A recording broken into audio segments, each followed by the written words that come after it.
পবিত্র রোপণী একাদশীর ব্রত কথা। একদিন মহারাজ যুধিষ্ঠির ভগবান শ্রীকৃষ্ণকেও জিজ্ঞাসা করলেন, হে প্রভু, শ্রাবণ মাসের শুক্লপক্ষের একাদশীর নাম কি? তা কৃপা করে আমাকে বলুন। শ্রীকৃষ্ণ বললেন, হে মহারাজ, এখন আমি সেই পবিত্র ব্রত মাহাত্ম্য বর্ণনা করছি। মনোযোগ দিয়ে তা শ্রবণ করুন, যা শোনা মাত্রই বাজপেয় যজ্ঞের ফল লাভ হয়। প্রাচীনকালে দাপর যুগে শুরুতে মহিজিৎ নামে এক বিখ্যাত রাজা ছিলেন। তিনি মাহিষ্মতি নগরে রাজত্ব করতেন। কিন্তু দুঃখের বিষয় এই যে তার মনে বিন্দুমাত্র সুখ শান্তি ছিল না, কেননা তিনি ছিলেন অপুত্রক। পুত্রহীনের ইহলোক পরলোক কোথাও সুখ হয় না। এইরূপ চিন্তা করতে করতে বহুদিন কেটে গেল, কিন্তু তবুও পুত্রমুখ দর্শন করতে বঞ্চিত রইলেন। নিজেকে অত্যন্ত দুর্ভাগা মনে করে রাজা চিন্তাগ্রস্ত হলেন। প্রজাদের সামনে গিয়ে বলতে লাগলেন, হে প্রজাবৃন্দ, তোমরা শোনো, আমি এই জন্মে তো কোনো পাপ কাজ করিনি, অন্যায়ভাবে আমার রাজকোষ বৃদ্ধি করিনি, ব্রাহ্মণ বা দেবতাদের সম্পদ কখনো গ্রহণ করিনি, উপরান্তে প্রজাদেরকে পুত্রের মতো পালন করেছি, ধর্ম অনুযায়ী পৃথিবী শাসন করেছি, দুষ্টদের যথানুরূপ দণ্ড দিয়েছি, সজ্জন ব্যক্তিদের যথাযোগ্য সম্মান করতেও কখনো অবহেলা করিনি।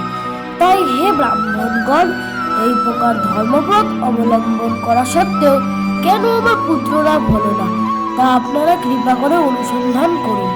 রাজার এই প্রকার কাতর উক্তি শ্রবণে ব্যথিত রাজভক্ত পুরোহিত ব্রাহ্মণগণ রাজার মঙ্গলের জন্য গভীর বনে ত্রিকালজ্ঞ মুনি ঋষির কাছে যেতে মনস্থ করলেন।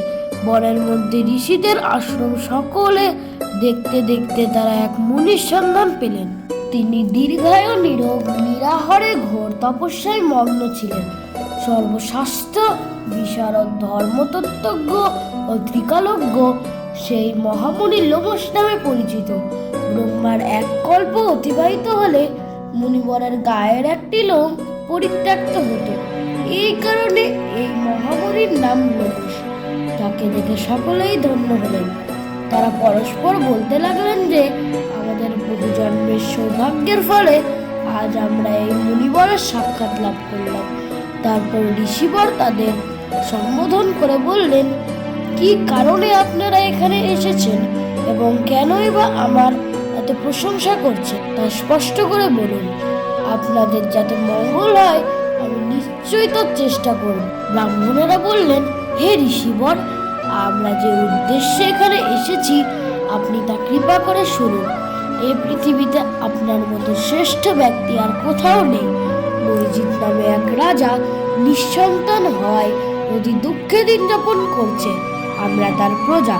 তিনি আমাদেরকে পুত্রের মতো পালন করেন, কিন্তু তিনি পুত্রহীন বলে আমরাও সবাই মর্মাহত।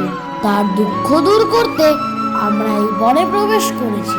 হে ব্রাহ্মণ শ্রেষ্ঠ, রাজা যাতে পুত্রের মুখ দর্শন করতে পারেন, কৃপা করে তার কোনো উপায় আমাকে বলুন। তাদের কথা শুনে মুনিবর ধ্যানমগ্ন হলেন। কিছু সময় পরে রাজার পূর্বজন্মে বৃত্তান্ত বলতে লাগলেন। এই রাজা পূর্বজন্মে এক দরিদ্র বৈশ্য ছিলেন। একবার তিনি একটি অন্যায় কার্য করে ফেলেন। ব্যবসা করবার জন্য তিনি এক গ্রাম থেকে অন্য গ্রাম যাতায়াত করতেন। এক সময় জ্যৈষ্ঠ মাসের শুক্লপক্ষের দশমীর দিনে কোথাও যাওয়ার পথে তিনি অত্যন্ত তৃষ্ণার্ত হয়ে পড়েন। গ্রাম প্রান্তে একটি জলাশয় তিনি দেখতে পান। সেখানে জলপানের জন্য যান। একটি গাভী ও তার বাছুর সেখানে জলপান করছিল। তাদেরকে তাড়িয়ে দিয়ে তিনি নিজেই জলপান করতে লাগলেন।